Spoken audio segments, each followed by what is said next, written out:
Guys, welcome back to What the Health is Going On podcast. I'm joined here with Ryan again. And today we're going to be talking a bit more shop, a bit more on the level, not such an interesting or insightful topic, but ones that we think is useful from a general gym scope. And it's around gym myths. And we're talking specifically today around the bad ones, the ones that we really want to focus on, and the ones that need to be buried and not be surfaced again when people are sharing them online because there's no use to them. So what are your thoughts on this topic, Ryan?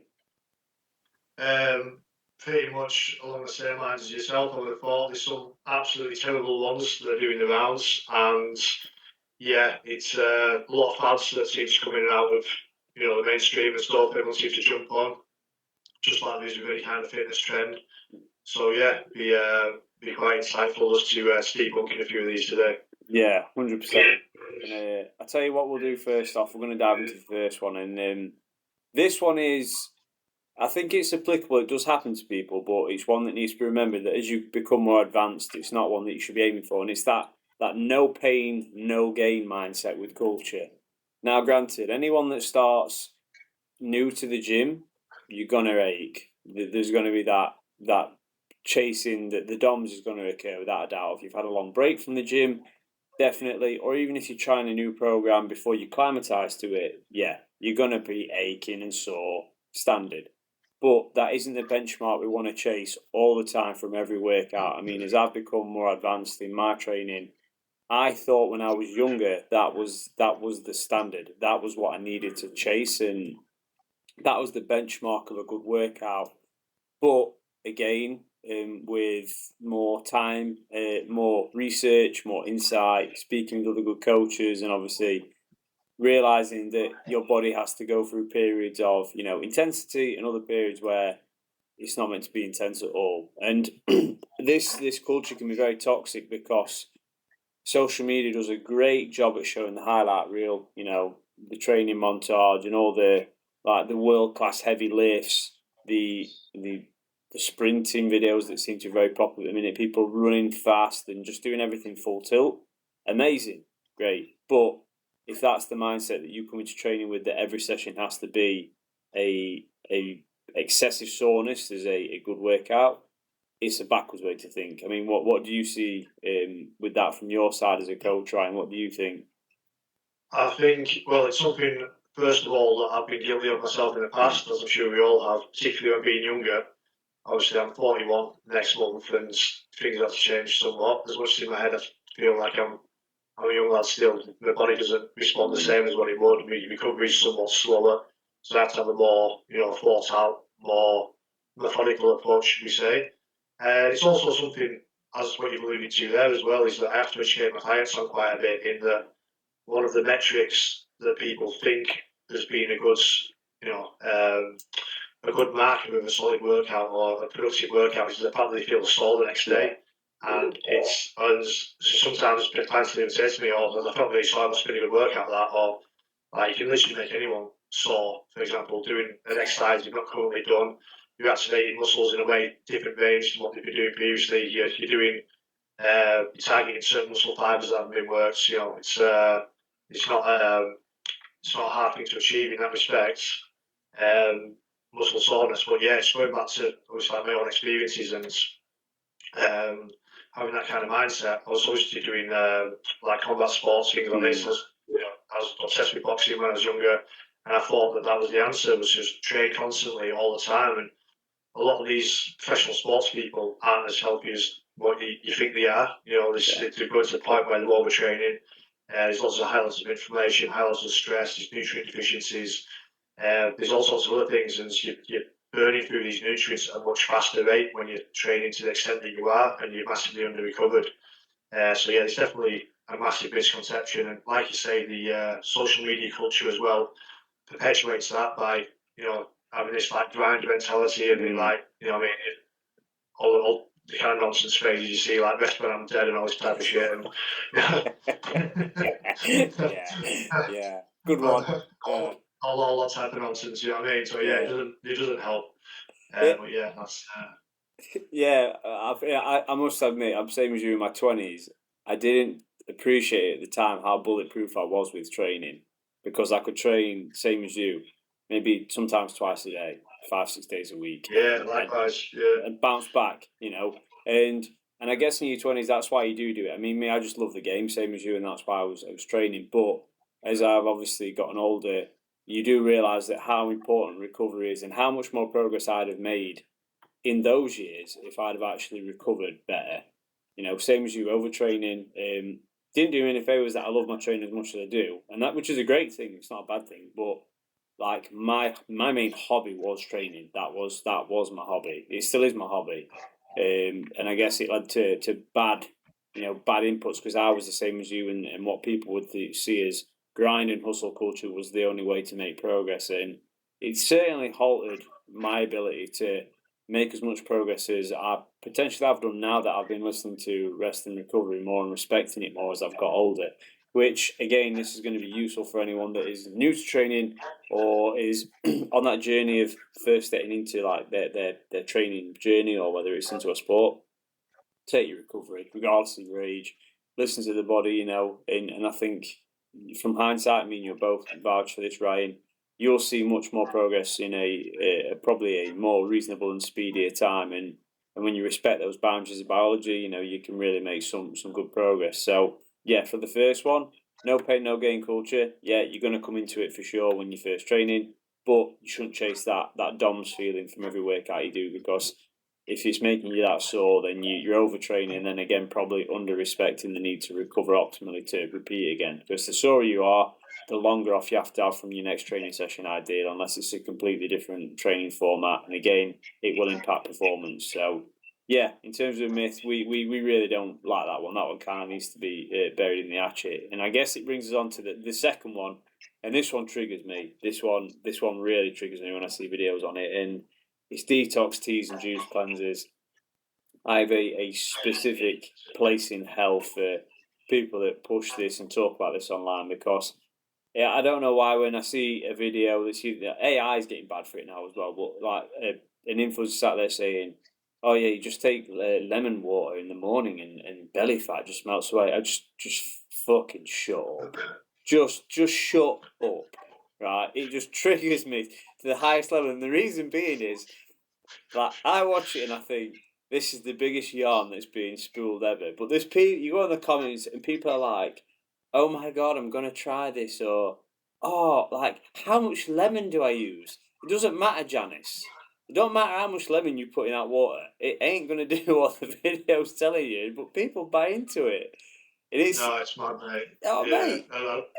I see it quite a bit. I actually had an old friend of mine who was running a supplement company at one point, and he was doing a supplement that was along them lines. And he said, "Oh, would you push this to your clients?" I was like, "Absolutely fucking not! Like, no way."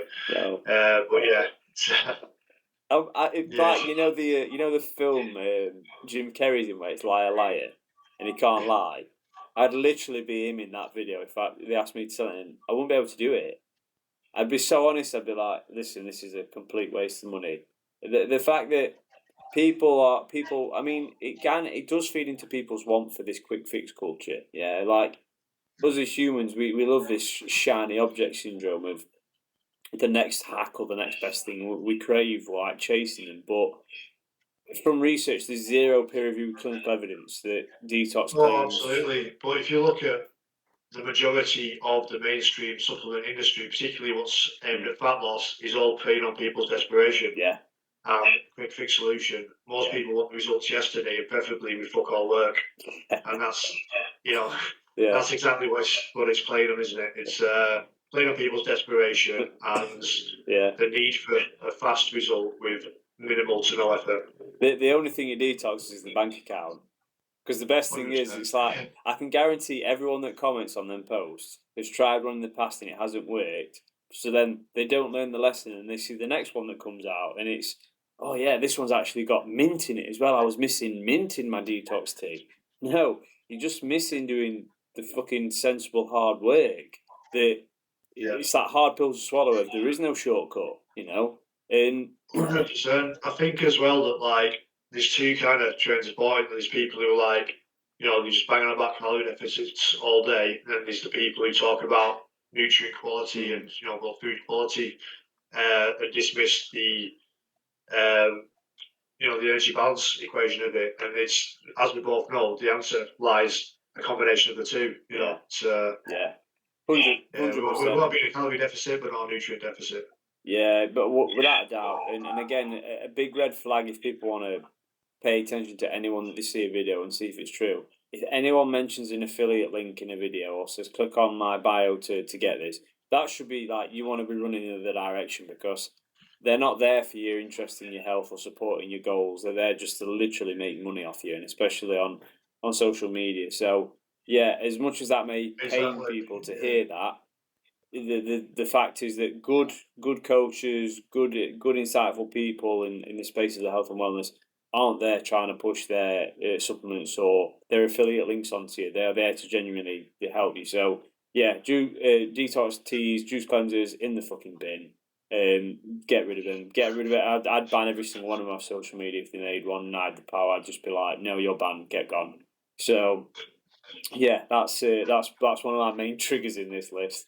And then we're going to move on to the next one, which is, I guess it does tie into this one, and it's this extreme calorie restriction, or like the 500 daily calorie diet to lose weight quick. Yeah, right. Listen, they're going to work, guys, right? They're going to lose your weight, but you have to respect biology here and say, is it realistically sustainable for the long term? Absolutely not, because it's classic yo-yo dieting. You go through that severe restriction, and then you lose weight in the first 3 days, and people are like, "Oh, I've lost 10 pounds." You probably lost 10 pounds of more like glycogen and water depletion more than fat itself in the grand scheme of things. Exactly no different to a farty cutting weight for a bout. He doesn't lose fat in that short amount of time in the week leading up to it. It's mainly like water depletion and glycogen and obviously salt loss. But again, I'm just off a tangent. These extreme calorie diets, yes, they will lose weight, but people that want to do them, like because they go on holiday in 2 weeks, you're not going to lose. Your body composition is not going to change a great deal in like the 2 week like celebrity diets. Like there used to be, was it the Beyonce one once that came out as like the apple and it was like the apple and cabbage diet or something. I just listened to it. I thought they're giving this airtime as well. They like because a celebrity's done it. Like, oh yeah, everyone needs to try it in magazines. Fucking dangerous. No, it is. I think women's magazines obviously prey on diet culture in women because obviously that's female fat loss is probably like the biggest demographic I'd say, isn't it? Within the like health and wellness space, if you will. Yeah. There is a lot of influence in there, like some bullshit diet from like Kim Kardashian or someone like that. Yeah. And everyone jumps on it, It's but yeah, I've obviously trained a lot of female clients over the years, and they'll come to me and say like, "What do you think about such and such a diet that's in a magazine?" I'm like, 9 times out of 10, I'm like, it's fucking bullshit. Stay completely clear with it. yeah, don't read it. Yeah, I mean, like, interestingly enough, I used to watch that. This was going back younger years. Like The Biggest Loser was a show on TV, and if you're not aware of it, everyone, it was like a weight loss competition show. Going back into like the 90s and 2000s. So if you're post being born in that era, then you won't know about it. But when you read into a lot of the studies actually that follow contestants that went through dramatic weight loss, and it was again hard exercise, very calorie restricted diets in a controlled environment. That was the big thing. The minute these people went back home and they were left to their own devices and to carry on, there was the majority, if not all of them, pretty much reversed and put back on more weight post show because it was unsustainable how it was framed. And again, that ties into this extreme calorie restriction of, yes, it will lose you weight if you adhere to it, but again, you've got to come with the hormone disruption, the cortisol impact, the thyroid dysregulation, which can come from those presentations as well. Yeah. And the fact that, like say, that rebound can come back with a grudge, or the rebound can be just as worse as like the starting position you were in. So extreme dieting is just a bad methodology to lose. And if you're trying to lose weight quickly, you've approached that goal with the wrong mindset, because weight loss should be gradual, it should be realistic, it should be over the long term, and it should lead to a lifestyle change, not a snapshot in time such as I'm going on holiday and I need to look in good for my pictures. But if you left it 2-3 weeks prior to going, you've got no one to blame but yourself. You know. Yeah, another thing with that as well, obviously severe endocrine dysregulation as well, particularly for the thyroid with women, which we know are way more susceptible to thyroid issues than men. Interestingly as well, I'm sure you probably read it from what you've just said there, but Lane Norton's book, Fat Loss Forever, does quote that exact study from The Biggest Loser, and thinking of obviously the American version and whatnot. But another statistic that ties into that was that 3 years post diet, 95% of people have regained the weight that they'd lost, and 2/3 of them actually weigh more than what they did to start with, which is fucking crazy. So yeah, that's just like how ineffective the majority of mainstream diets are.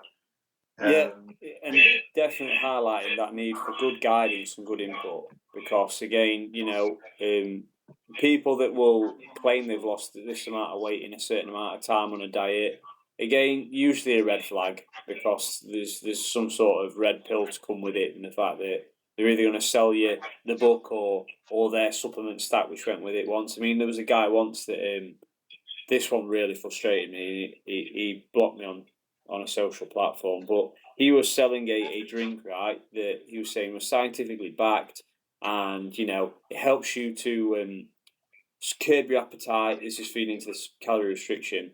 So then I actually went on the product he was sharing and went on the website, and all it was, this is where it was the biggest con of all time. You basically swap breakfast for a drink, this powdered drink which suppressed appetite. It didn't. You were just skipping a meal. That was how it worked. You skipped a meal, so you're in calorie deficit from that. And the study was on 12 people that he was claiming was the scientific research. Wow. And on average, including this, right, the differential in weight loss was 0.1 pound. 0.1 pound, and he was pushing this to people, and they were all over his channel. And I said, you've got the nerve to sell this is shocking. You're saying it's scientifically backed. He said, 0.1 pound weight loss difference. I could do that going for a piss. If you remember years ago as well, was I used to argue with them, the people who are selling it.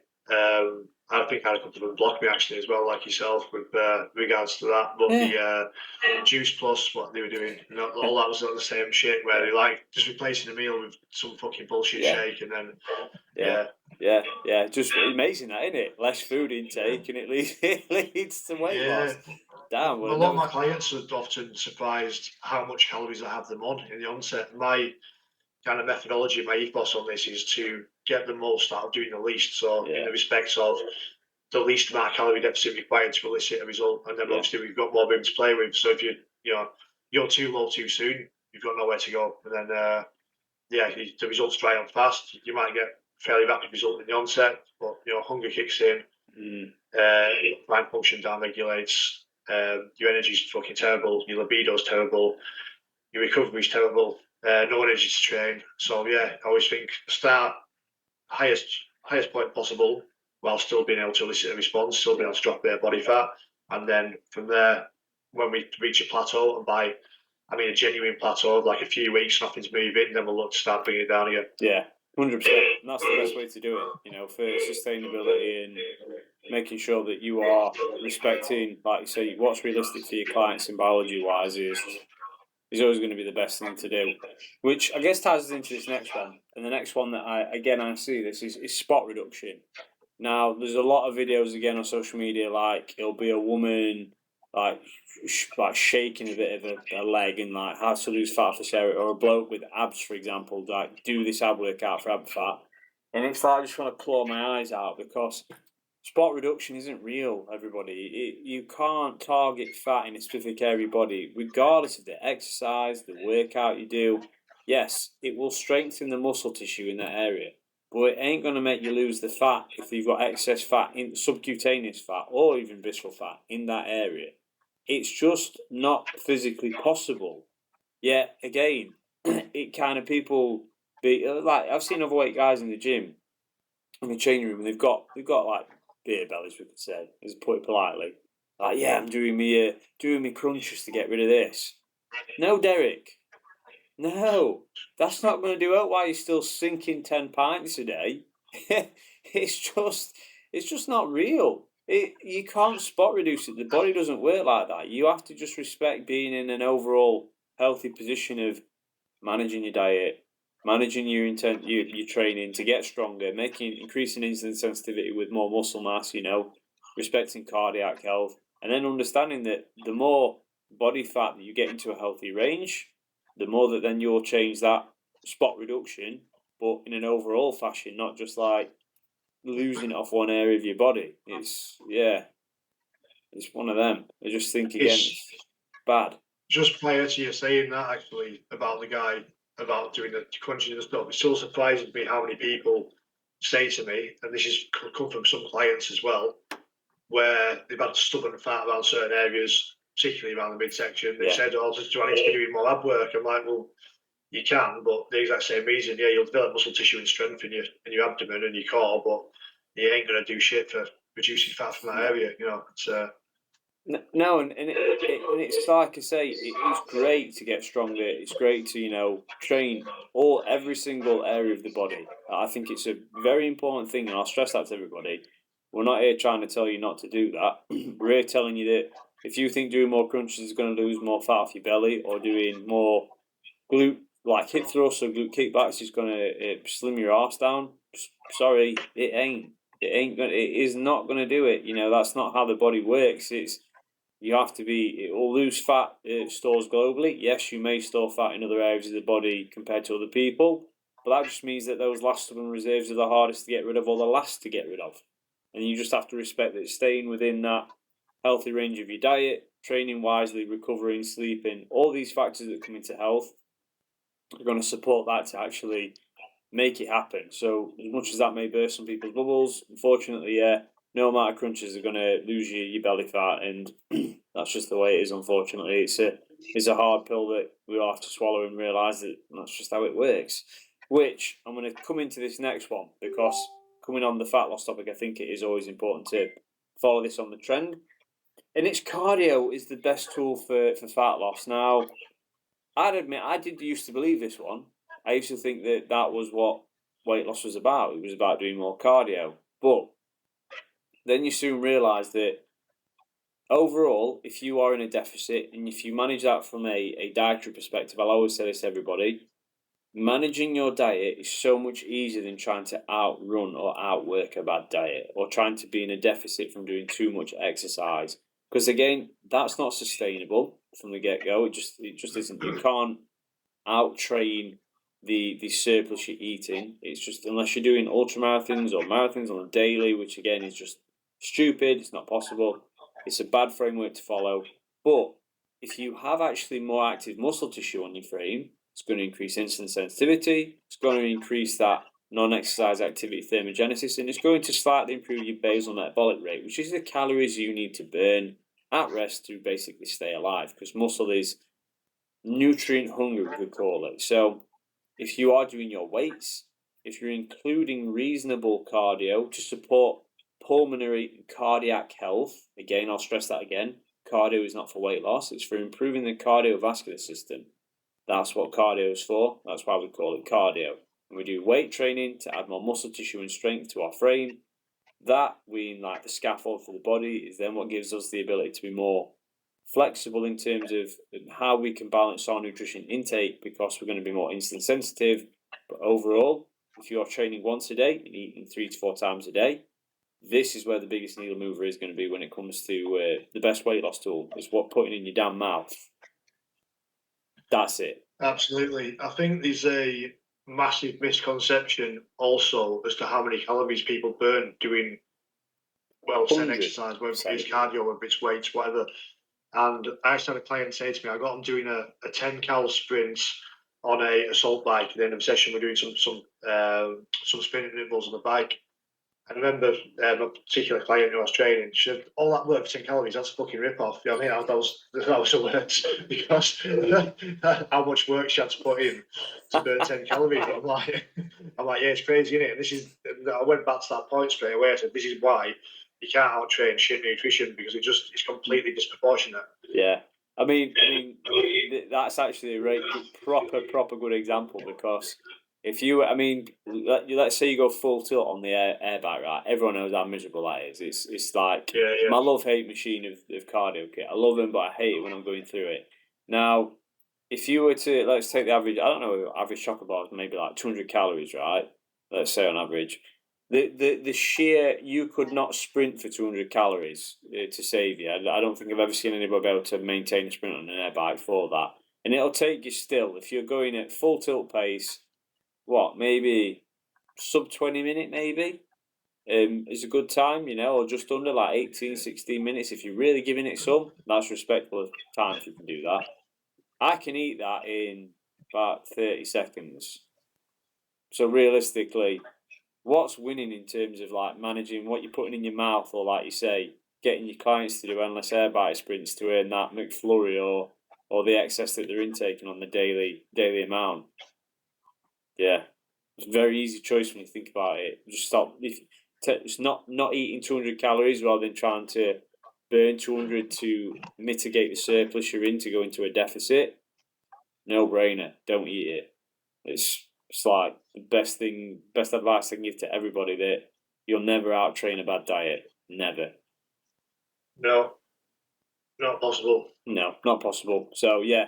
And if you guys think it's the best thing for your weight loss, still wrong. It's actually a combination of your resistance training, add more muscle tissue to your frame, because again, improves insulin sensitivity. It's going to improve your BMR presentation, and again, then it makes it far easier to utilize the calories that you have been consuming to put them to work for like muscle recovery, muscle retention, replenishing energy stores, and it'll make you feel better as well. Because if you try and I always say to clients, actually, I say the person who retains the most muscle when dieting loses the most fat.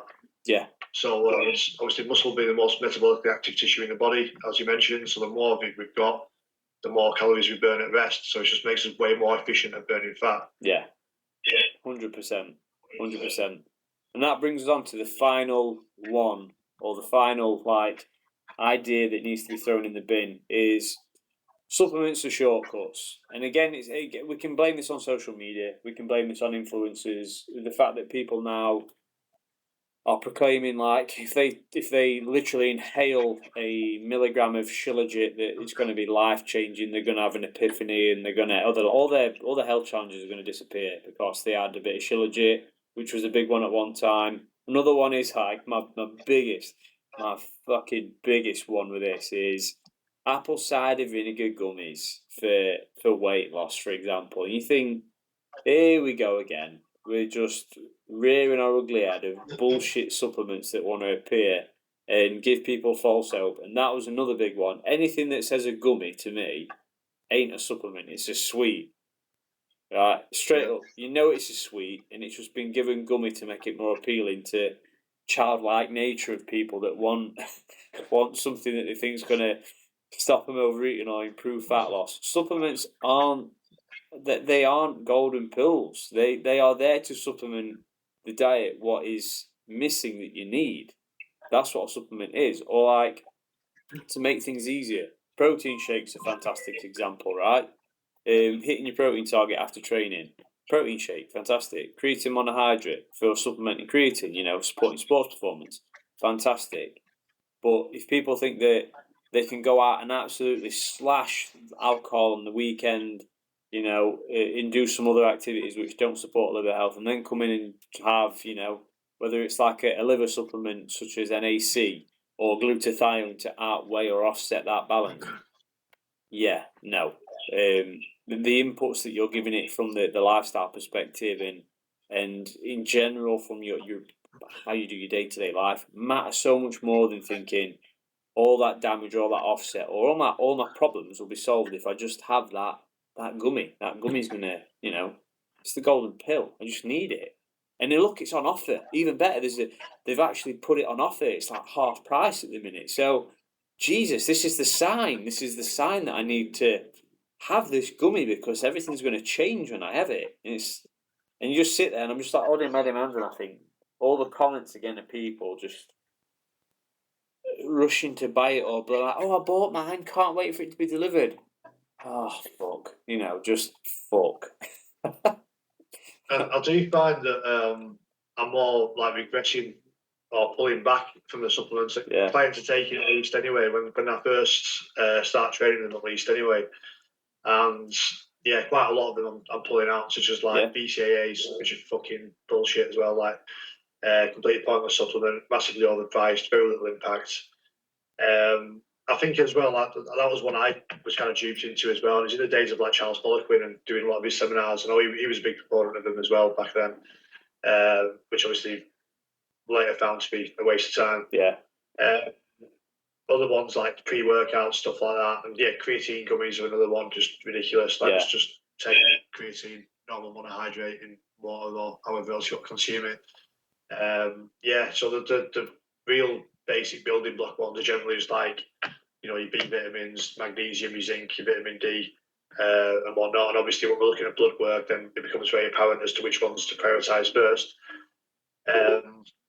But yeah, it's like I've had people say to me before as well that are like they're into Shilajit and stuff like that, and they say like, "Oh, just eat minerals, you don't need vitamins and all this." Or like they'll say like, "The vitamins just give you expensive supplements, just give you expensive piss," and all this, which is a supplement, which is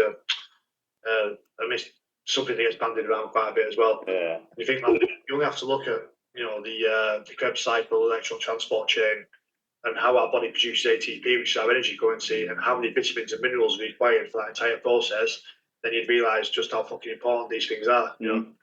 Yeah.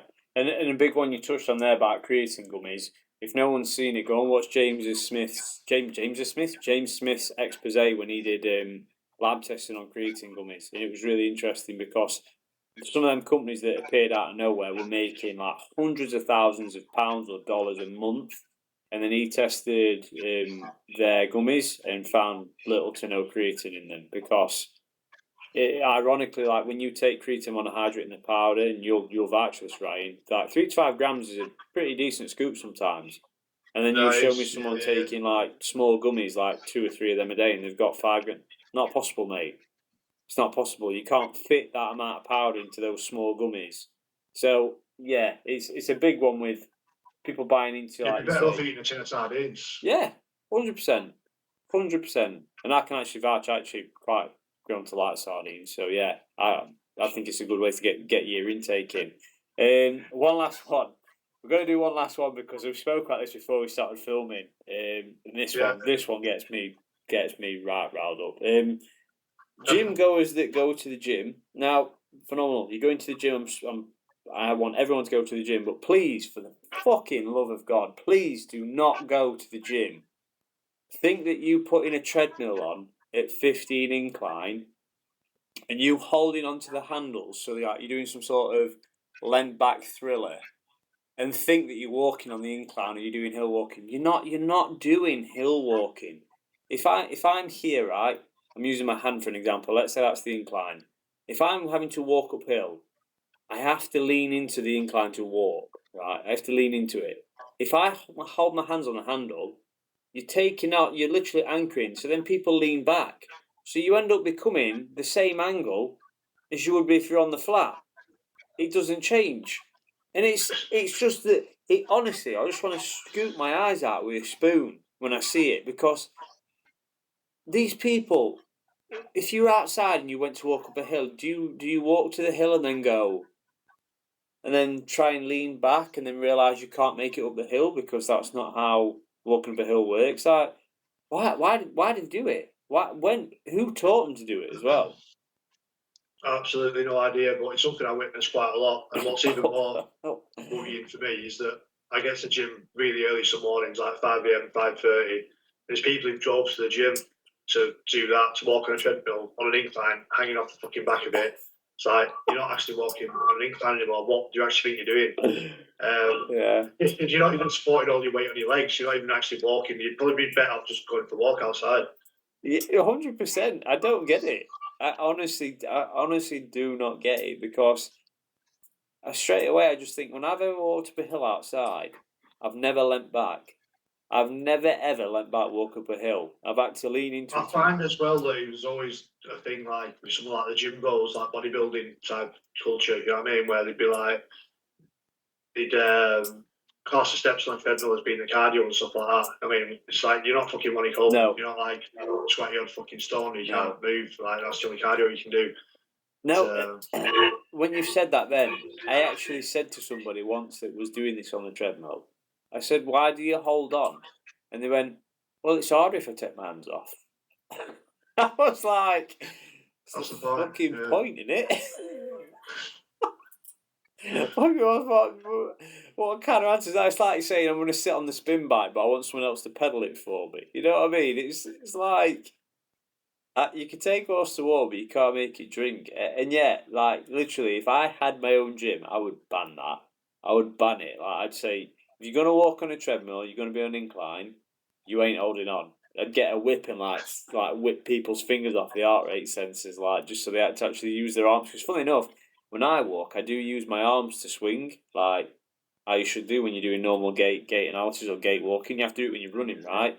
Same when you walk, like your arm swing does matter because it does help to propel or move you forward through space. So yeah, that was like a last bonus one. It just grinds me up when I see people do it, and I did do a video on it years and years ago somewhere in the archives. I'll try and find it, but yeah, it's one of them ones where I wish people would just stop doing it. Like Ryan says, if you're gonna go to the gym just to walk, I'd rather go walking outside, change the scenery, get some bit of different terrain, the environment, and actually, I will completely change my mind. Right on this argument, if someone can video themselves walking up a good incline hill for me while leaning back with their arms out in front of them, if you can do that, I'll shut up.